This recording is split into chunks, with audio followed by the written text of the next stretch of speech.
of a network issue. It's been a very great conversation and it's interesting as well. Thank you, Dr. Sunday, and also thank you, Dr. Mo. I think this is how we should have the conversations before the elections because we want everybody to be at peace. Election is not a war, and it's something we want our people also on Facebook and Twitter to understand that in canvassing for a particular candidate, you don't need to make enemies because after the elections, we are still going to remain Nigerians. And this is our country, and it's our responsibility to build it up, irrespective of who emerges the winner after the February election. Now, the area I want us to really look at is the areas of policies. Because if you look at the candidates as at now, even their followers or supporters are not even acquainted with the policy direction of this candidate. As we speak now, we don't know what the policy direction of Peter Obi is. We don't know what the policy direction of Atiku, of Showore, of Atiku and Kwankwaso is. Because if you look at Nigeria, Nigeria is being Nigeria is facing a lot of challenges economically, security-wise, and then we have a border situation from Benin Republic to Katsina border in Niger and also Seme border. You find out that our borders are very porous. We haven't heard anything concerning border policy from our candidates. And then also, this election is looking like a thing of sentiment because it's more like a peer pressure solidarity that people are giving to candidates. We want Nigerians to begin to ask real questions because we need to task these candidates who are vying for the highest seat in the country to tell us how they are going to address issues on ground. Because if there are no ready-made solutions before the enthronement of whoever emerges, then it will be business as usual. We could remember how it was with President Buhari when he came into power. It took him over 6 months before he got his ministers in place. And that is not too good for a country that wants to be among the progressive. So I want us to look at the policy directions of a candidate. I don't know what the policy direction of Asiwaju is. All we keep hearing is how Asiwaju has made Lagos economically viable. And also for Peter Obi, much of what is being said about him is how he stored over 78 or 72 billion, 70 something billion in the account of Anambra State. We should look beyond all this sentiment. These are not issues that will fix the situation in Nigeria. Nigeria is facing lots of issues now. Our economy is going down. Our people are suffering. You need to be in Nigeria, Dr. Sonny, to see the pains on the streets. People can no longer afford the basic necessities of life, and it's not funny at all. And I think that's why this support for Peter Obi is soaring, because people think that he's not part of the establishment and that he has a humane heart and he has a good heart for Nigeria. That's not to say that I am obedient, as they used to say it. I'm very disobedient. But the question is, what is the policy direction of Obi and Asiwaju? Since we have Obi and I know Dr. Sunday Adelaja is not campaigning for Asiwaju. His position is just based on a track record, what Asiwaju has been able to achieve with Lagos. And as it stands now, Lagos is the fastest growing city in Africa. So, what are the policy directions of these candidates that we have? Dr. Sunday Adelaja, I think I would like you to respond first.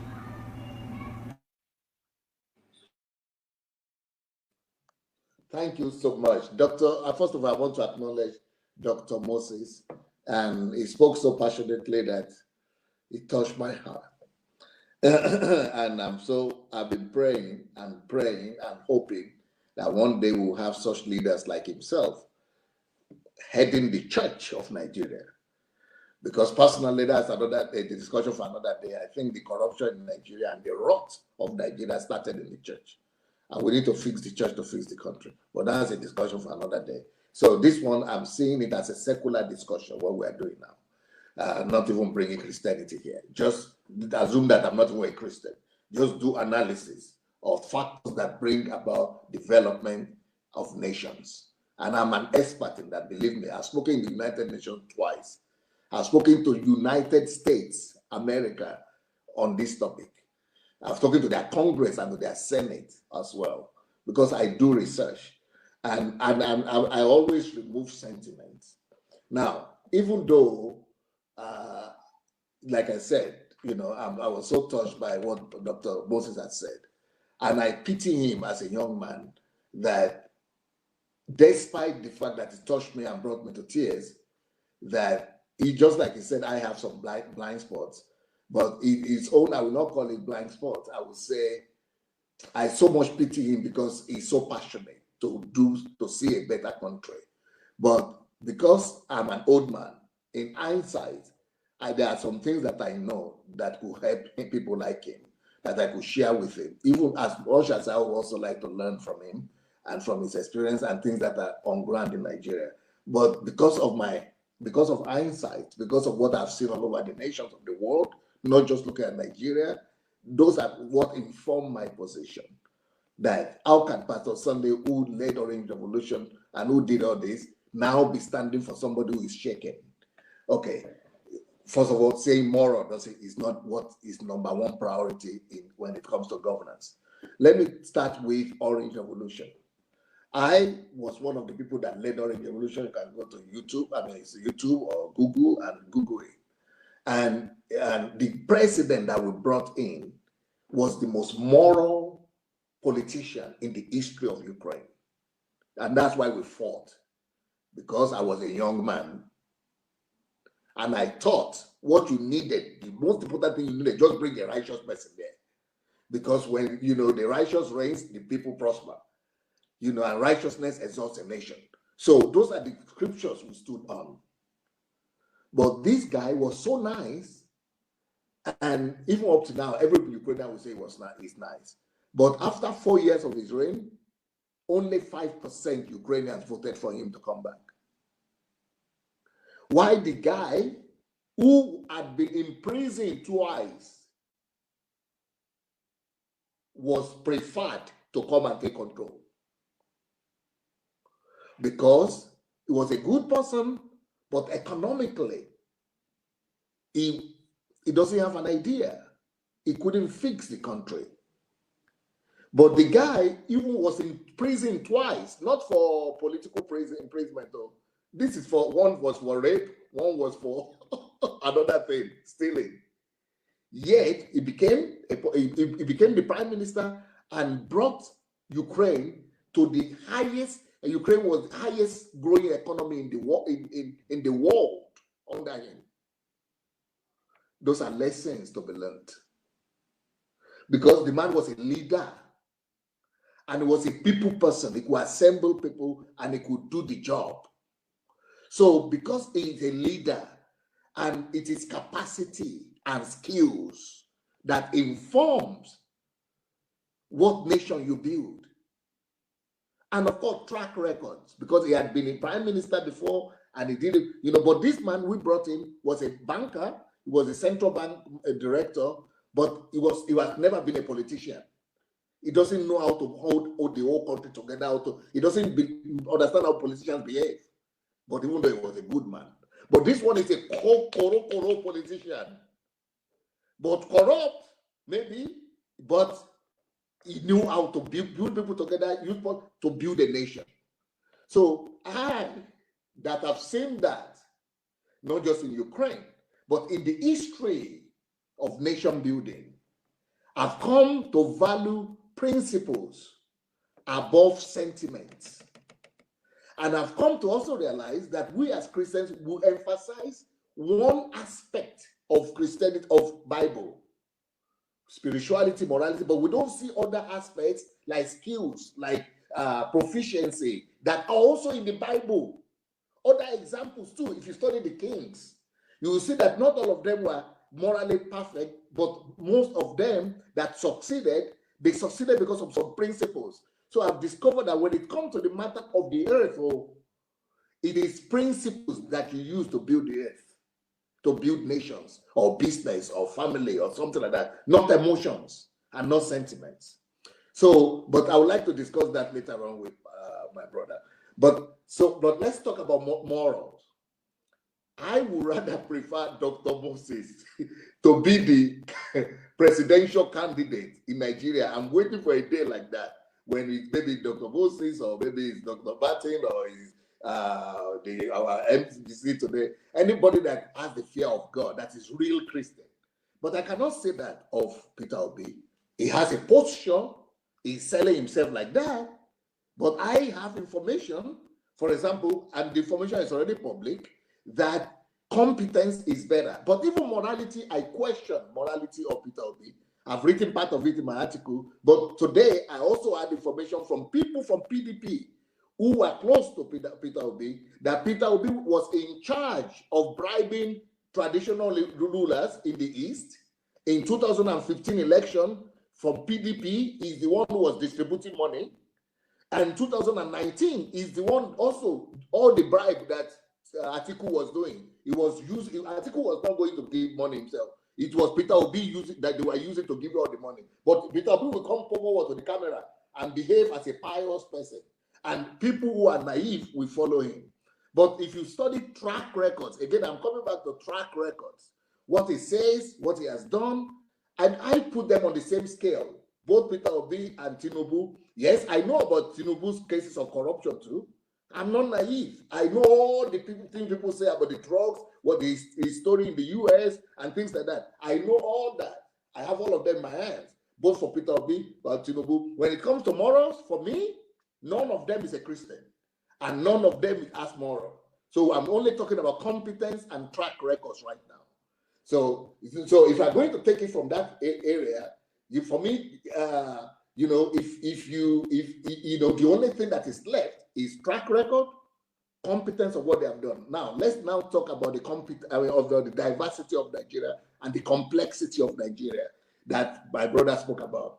So when you talk about diversity, he says in Taraba alone, there are almost 100 languages there, which is true. I have some disciples, a lot of them in Taraba, some of them are even running, both in the PDP and APC. And they have told me this over the years. But what I want to say is that, Dr. Moses, now, let's be sincere before God and man. Let's take Obi on one hand and Tinubu on the other hand. Who of them has interacted and related most and have worked in harmony the most among the complex, diverse tribes and nationalities of Nigeria? Of course, if you say they have 100 tribes or languages in Taraba alone, at least one person out of all those 100 will be in Lagos. At least one person. All of them are in Lagos. At least one person. And I know a lot of Tarabians that are in Lagos. And Tinubu has interacted. That is what makes Lagos unique. At least one person from every tribe. I mean, I'm not even saying 1,000. At least one person. He has managed it in Lagos. So if you are going to use track record and competence, it is Tinubu that still has the edge when it comes to complexity. Now, when it comes to Islam, do you want to tell me that if Obi becomes president, he will manage Islam better than a Muslim will do? Of course not. Or do you want to tell me that he will go and the Hausas and the Fulanis and all the northern people that are so complex, they will take an Igbo Obi from East to come and be telling them what to do and give them direction? That is what PDP people were saying when Jonathan was there. They were saying, no, this is, they were just trying to betray him, or they were trying to sabotage him because he's from the South.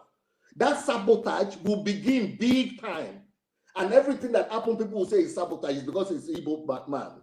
So I think when it even comes to that, Muslim and religious complexity, a Muslim from the South will be much more preferable to balance up things in Nigeria now than a Christian from the East.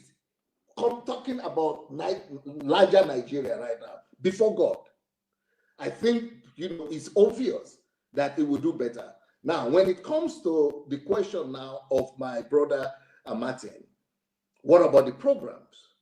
What about the plans? What about the memorandum or whatever they're going to do? What's their blueprint? This is where I am most at peace. Because if you know the story of Ashiwaju, and I hate talking about Ashiwaju, but I had to do it because a lot of my disciples that are following me, I see that I have taught them. Some of them have even fought me. Some of them have even cursed me. Some of them just because of this, or be something. But I say no. I will not say, because I don't want to offend my disciples, not to speak what I know to be the right thing. One person on the side of truth is a majority. I will not contact Ashiwaju. I will not contact APC people. I don't need them. I don't want to have anything to do with them. But I must be on the side of truth. And the truth right now is that at the place where Nigeria is now, only out of all the candidates, only Ashiwaju could do it. And I will still come to address his health later on. So when it comes to plan and the blueprint for Nigeria, this is where I'm at peace. I'm totally at peace. Because I was speaking, maybe some of you will remember, one of the last times I was in Nigeria, actually it was the last time I was in Nigeria, I was invited by a friend of mine, Sam Adeyemi, to speak at his leadership conference. And there were two of us who were the speakers in that conference, myself and Fashola. Fashola at that point was the governor of Lagos State. So he was the governor, and I just came from Europe, and we were the two speakers teaching on leadership. The guy is smart. Fashola is good too. So anyway, what I understood after that whole conference was that Ashiwaju assembled, because Fashola was not the front runner to become the governor. There were other people like Femi something, Femi Badro, something, huh? Pedro, yeah, Femi Pedro or something. So those are the things that Ashiwaju was telling us. But he assembled a committee of people before the election, before he himself was even elected, Ashiwaju himself. And he just, you can say he locked them up for months, about 50 people or so. Experts from diaspora, from America, from Europe, from everywhere, from Nigeria, the best of minds. This is what Ashiwaju did, and made them to come think with them. We call them think tank. With this think tank, they drew up a program before he started to reign, a program and a blueprint for Nigeria for between 25 to 50 years. Program for Lagos, not for Nigeria, for Lagos. This is the way the man operates. So his hands might be shaking in the physical, but his brain is not shaking. Just like me now, that I am 50 years, I'm 55 years old, I'm going to 60 soon. And with my age now, I can see that I can no more do all the acrobatics gymnastics I used to do when I was younger. But I am still feeling myself as if I'm 17 or 18 or 19 inside. Inside, people don't get old. Your body could be weary, but your brain, if it still has the capacity to think and to function, and you say he forgets this, he forgets this. We all know who does that not happen to. But if he has the vision, the capacity, the idea, the ability to think, and people around him have been telling me, and I know people like Oshibajo is a personal friend, a good friend, and I was asking him that, why are you running again? Is it because it's health or something? People like him, people like other names that I could mention, they have told me on personal note that Ashiwaju outworks every one of them on daily basis. That Ashiwaju will be on his feet for 14 hours, 18 hours, They will be tired, they will be ready to go and sleep, and Shivaji will still be working and summoning them to do things. That's the kind of capacity the man has. I have it as first-hand information. So the fact that his hand is shaking or something, just like Biden, the president of America, he's also shaking. People also say things about him. Trump or people like that, they are even older than him. Anyway, but I'm just being sincere before God and man to look at competence, capacity, and to say who can help Nigeria at this time, looking at their track record. The track record of Obi, if we will make the mistake of putting Obi, we will have so much crisis, not just with IPOB or in the East, in the North, everywhere, Muslims, all things, we will not have a country. It will just, even Obi couldn't manage his state. And do you go to study the 7 or 8 years when Obi was in government? Anambra was boiling, Anambra Parliament. They impeached him. His own Igbo people impeached him as governor. He is the only governor in the history of Nigeria that was legally impeached without pressure from president to say to Ijekwe, it is his own people who impeached. He cannot build. He's not a team builder. He doesn't know how to work. He's not a team leader. But this is where Asiwaju trumps him. Asiwaju is an expert in building people together, building capacity, and building team. Obe is just playing to the gallery, trying to be humble. But he is not, he's always fighting somebody. He fought with people in Afghan, he fought with people in PPP. That is, when we talk about the integrity of Obi, Wike said that is exactly the reason he doesn't want to have anything to do with Obi, because he's immoral. That is immoral man. Abga also said Obi is an immoral person. And they said they caused him. These are his own people. Do you know what Nnamdi Kanu, I don't take his word serious, do you know what he said about Obi? He said he has videos of Obi in hotels doing, some crazy stuff. But I don't want to even go into all that. So out of all this something, I don't see any moral person there. I don't see any Christian in this one. I'm just focusing on track record and capacity. Thank you so much. All right, thank you, Dr. Sunday. And then